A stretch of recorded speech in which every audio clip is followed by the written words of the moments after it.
it was just unbelievably bad. I'll just leave it at that. Look, we were promised Stone Cold Steve Austin. We were promised The Undertaker. We were promised Sting. We got none of those three. How do you promote a show where those three are promised and promoted? How do you have a show like that and then don't deliver? How do you expect people to not get mad at that? That's what I was expecting. And look, I would have loved to have seen The Undertaker and Sting in the same ring. I would have loved to have seen what Stone Cold was going to do. So the fact that we didn't get them sucks. And then, alright, you know what else sucks? The main event. Because that's what had me disappointed the most. The main event. Look, I don't mind the idea of Kofi Kingston losing, but I do mind the idea of a man who has beaten Samoa Joe, who has beaten Daniel Bryan, who has beaten Randy Orton. Three of these men who faced Brock Lesnar recently and actually had some offense in on Brock Lesnar. And if not, they also took him to the limit in their respective matches. Samoa Joe took Brock Lesnar to the limit back in Great Balls of Fire. Daniel Bryan took Brock Lesnar to the limit back in what match is it? Back on Survivor Series. AJ Styles, the same thing. And Kofi Kingston also defeated AJ Styles.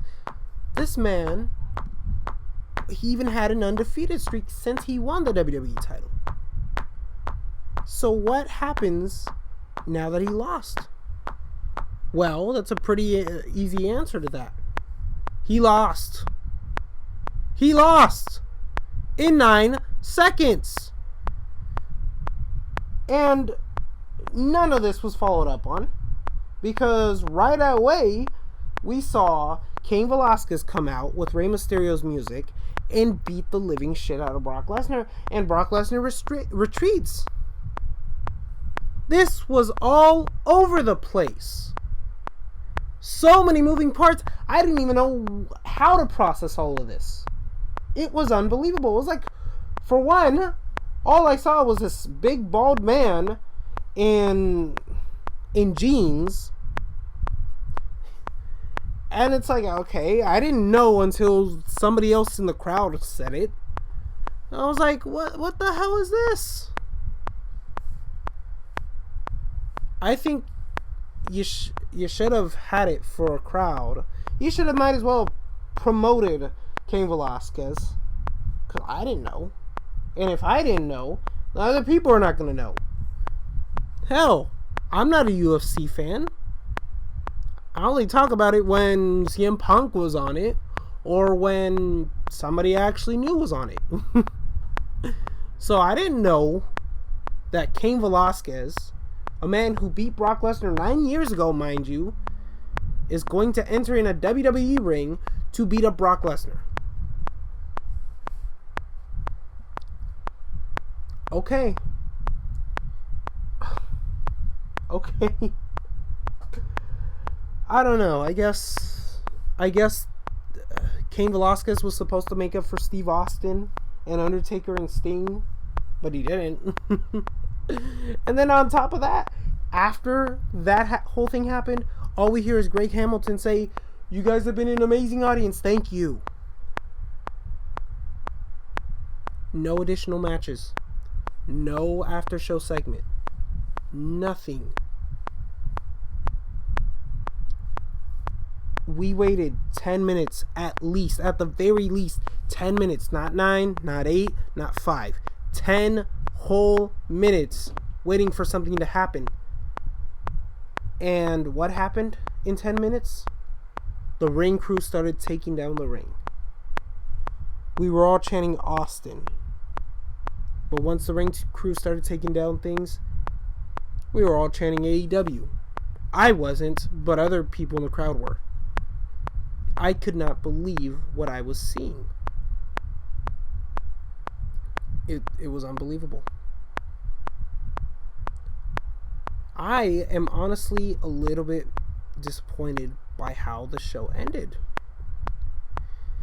And look, I don't want this to be a negative podcast. I don't want to be my podcast to be all negative.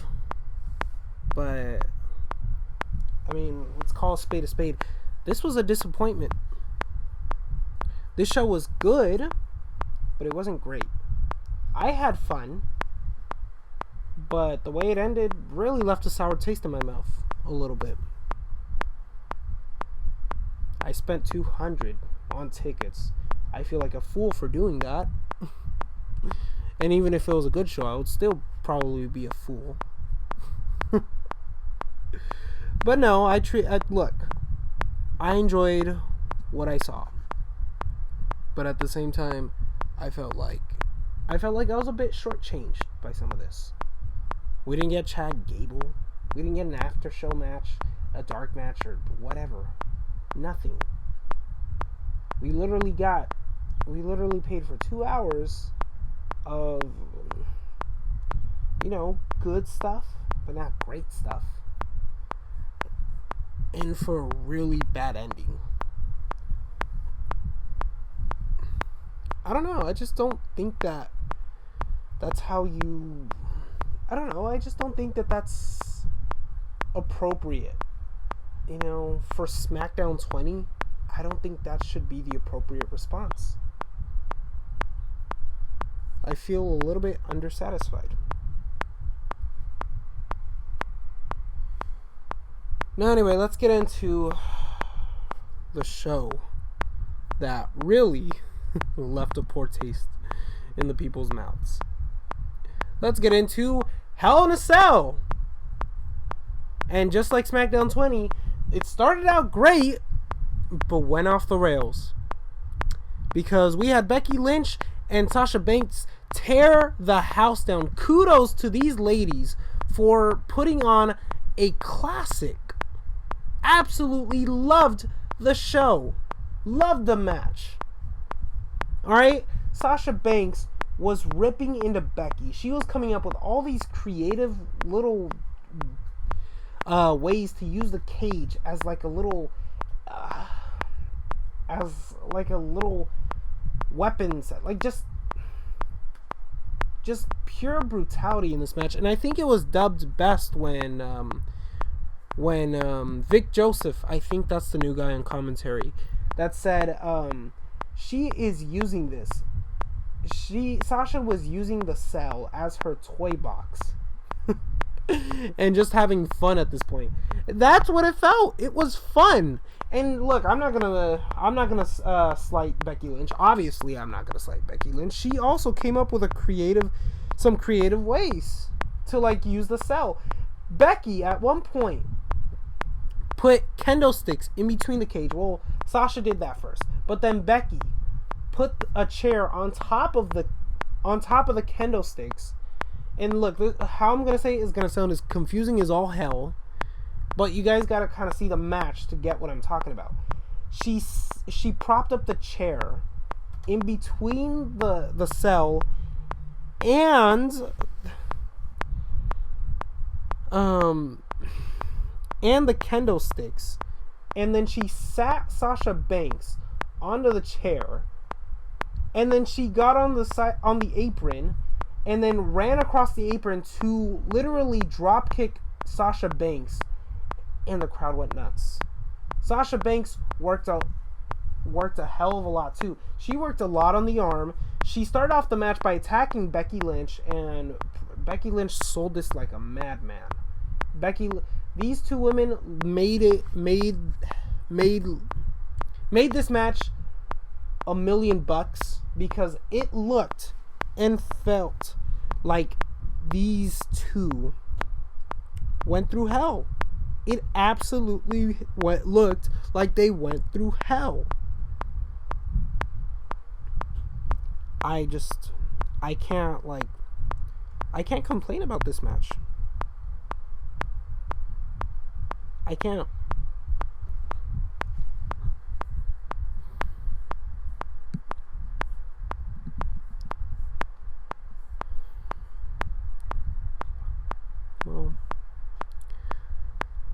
Honestly, though, I think seeing Becky Lynch win, I'm not going to lie, a lot of people took to Twitter to complain, oh, I cannot believe how Sasha Banks lost. I don't necessarily agree with how people fanboy over these people a lot. Because there was one ignorant comment that said, Sasha Banks took all those bumps for what? Oh my god. When I read this, I could not believe it. What do you mean, for what? To entertain the fans. To tell a story. To, make the match as great as possible. Because Becky did the same thing. She took a hell of a lot of bumps. That's what wrestlers do. They take bumps to make... They put their bodies on the line to make the match amazing. But I just think that it's just because Sasha lost, people are pissed. And it's like, this is the same effect this was the same effect we saw back in 2016 when everyone was super fans of Sasha Banks and then she lost at SummerSlam. People were just pissed because she lost. Didn't make SummerSlam a bad show. People were just pissed off over that. And Jordan, the wrestling fanatic, who was quite literally the most unbiased person, got pissed off. He was like, SummerSlam is this. And then I said, no, it's not. You were just mad because Sasha lost. And then I said I was just kidding because whatever. But then he actually admitted that's why he was mad. So... that's literally it. That's literally all this is. And that goes to show that no matter how good of a match people will have, some people will just never want to give any credit where it's due. And that sucks.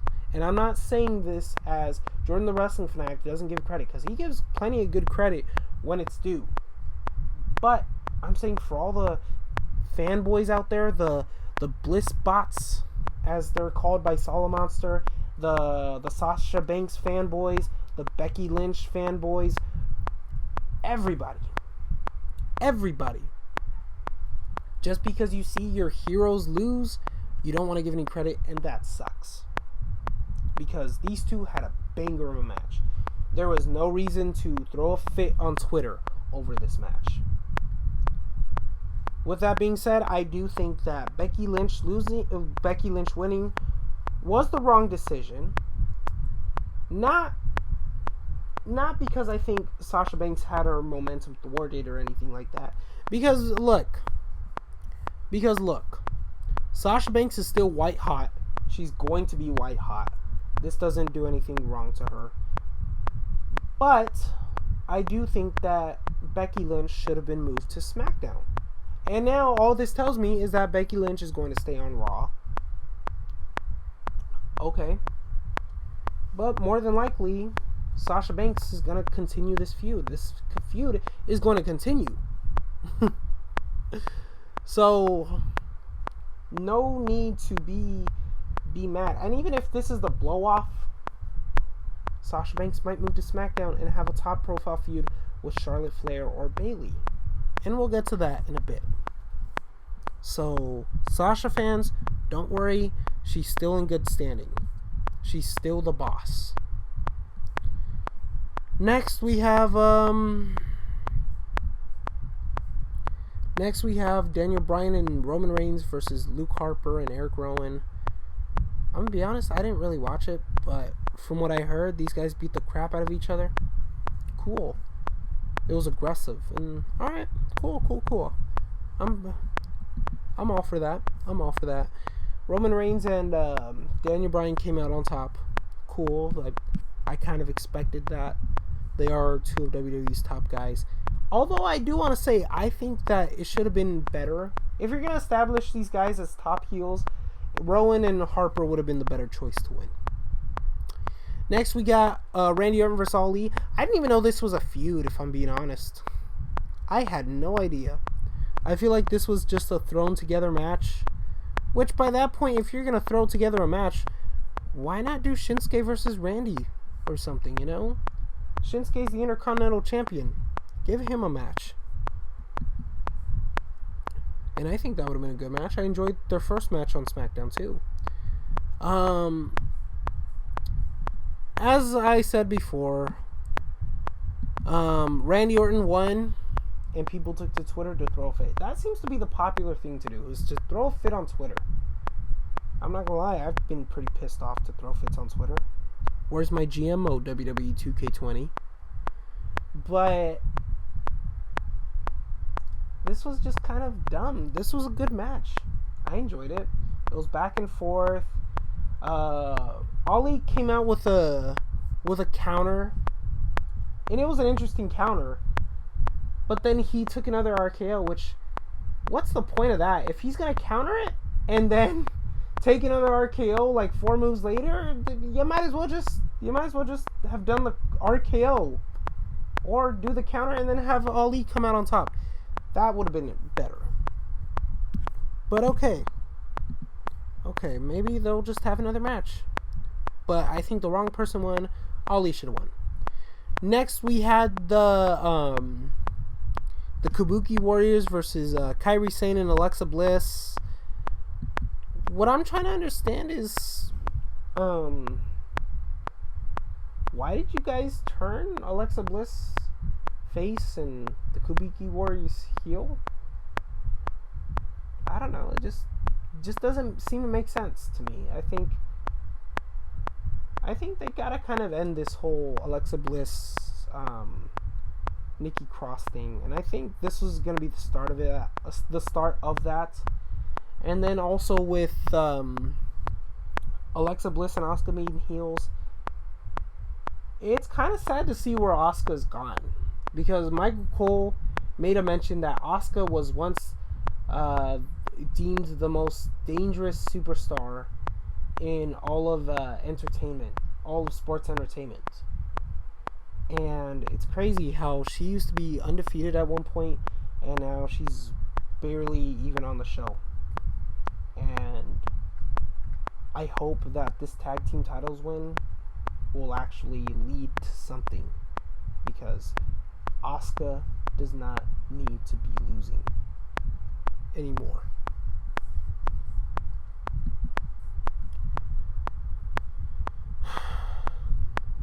The OC and Braun Strowman versus and the Viking Raiders.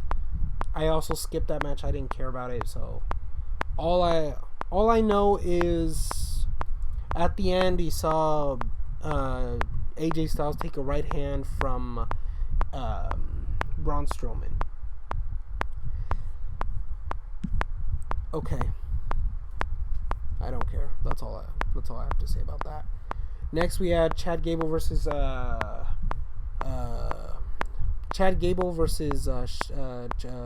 Baron Corbin. Why did they rename Chad Gable as Shorty Gable? Because I am trying to understand why. Like, okay, Corey Graves is a good heel, and he did his job here because he really got me pissed off and annoyed, just constantly saying Shorty Gable over and over again. And I was just kind of annoyed at how often he would say it, and it was just so annoying, to the point where I took to Twitter and said, can somebody throw a battery at Corey Graves? And I said this because it's like, dude, shut the hell up already. Ay, ay, ay.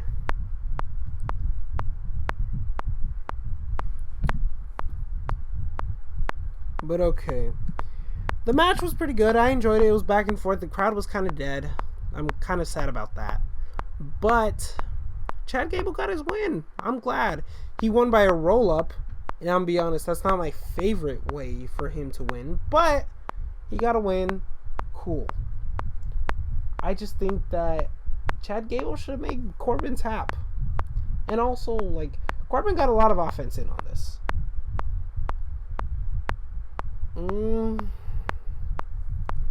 I don't know. I just felt like Chad Gable, for him to get thrown around like that, really should have been. There really should have been more offense by Chad, or there should have been a more satisfying win. Next, we got Charlotte versus Bayley. This was pretty back and forth. Bayley was pretty heelish up in this match, but she also worked like she would as a babyface. She just wasn't. She really was the same character for the most part. Her entrance was the same thing, you know, the smile always. And I'm just sitting here like, this girl is hardly even should be even considered a heel, because she's really just doing the exact same thing here. And the most heelish thing I saw her do was work the legs and then put her feet up on the ropes. I don't know. It just seemed like Corey Graves was more validated in his claims that Bayley was just being a loyal friend rather than actually changing who she is. And she really doesn't seem to have changed. But I do have one reason as to why they're not really going all the way with Bayley. And I think that it's partly the same thing as the John Cena effect. I don't think she's nowhere near the same level of babyface as John Cena was. But I think they're 1 foot in, 1 foot out. And they don't want to go both feet out on Bayley's face character. They still want the door to be open for when Bayley inevitably turns babyface again. And so that she doesn't have that stigma of being a heel again. That's all I think it is. I could be wrong on this, but who knows? I just think that, like, Bayley should...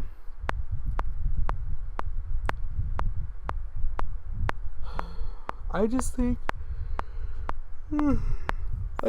that if you're gonna do it, do it. Go all the way with this. No half-assed. Or just turn her back babyface. Charlotte's the better heel anyway. Anyway, the match resulted in Charlotte getting the win by tapping out Bayley again. I think that Bayley throwing a tantrum afterwards, I thought for sure it was going to set up for something, but it didn't. I think it just went straight to commercial after that. But, yeah, no, I don't really care much for... I didn't care much for it. It was a good match. It was back and forth, but, yeah, not their best. Next, we had Chad Gable have a backstage segment. I wanted to mention this because I'm actually kind of hopeful about this. At first, when I saw it, I was a little bit worried for Chad Gable. But, look, he cut a good promo, and then he got beat up by Baron Corbin. I thought this was going to end. I thought, like, after Baron Corbin brutalized Chad Gable, that we were going to end up seeing another feud between these two. Like, an extended program is what I meant. And I thought at first, I feel like Baron Corbin is going to end up winning this feud. But a part of me thinks that Chad Gable might win this feud. And I think that if you actually think about it, he does seem to have, like, some promise. And I think that with the way the guy delivers, he's actually good enough to make everything go in his favor with this shorty gimmick. Whatever the hell. Why? I honestly am getting kind of tired of this whole short thing. But look, it's what's getting Chad Gable on TV. So I just want to stick through with it. I want to see how it goes. And hopefully Chad Gable gets a title within the near future. Because, man, this dude should be Intercontinental Champion or something. Now, finally we had the main event. And boy, oh boy, do people need to talk about this bullshit main event. Because the match was a banger. It was a real banger at the beginning of this match. And we saw Chad Gable. Sorry, I'm still stuck on Chad Gable. We saw Seth Rollins and Bray Wyatt brutalize the living crap out of each other. And we saw them actually go, like, through it. And it was good. It was great, I'll even say. But then once everybody started seeing the millions of curb stomps and Seth Rollins possibly winning, then we saw a course of boos happening, and Seth Rollins was just going crazy and brutalizing Bray Wyatt. And I'm gonna be honest, near the end was really brutal because Seth Rollins actually did a chair shot to the head while Bray Wyatt was down, and then Bray Wyatt kicked out at the count of 1. And multiple times, Bray Wyatt kicked out of a pedigree at the count of 1 and a curb stomp. This is good booking. This is a good way to protect the Fiend without him actually winning the title. But then we saw Seth Rollins brutalize the guy because he took a chair, he took a ladder, and then he got a toolbox and threw the toolbox, slammed the toolbox on Bray Wyatt's head while the chair and the ladder was on top of him. Everybody was like gasping. I don't know what to say to this because it was cool to see, but at the same time I couldn't help but feel like Seth Rollins was gonna inevitably pin the guy, and then 1, 2, 3, and then he gets a sledgehammer, and then he was gonna throw it to hit Bray Wyatt in the head while the ladder, the chair, and the toolbox were all on top of this guy's head. I swear to God, I feel like I don't know what I'm reading here. I feel like I'm reading like some type of kid's book. I feel like I don't even know what to say. It's like the whole if you give a moose a muffin.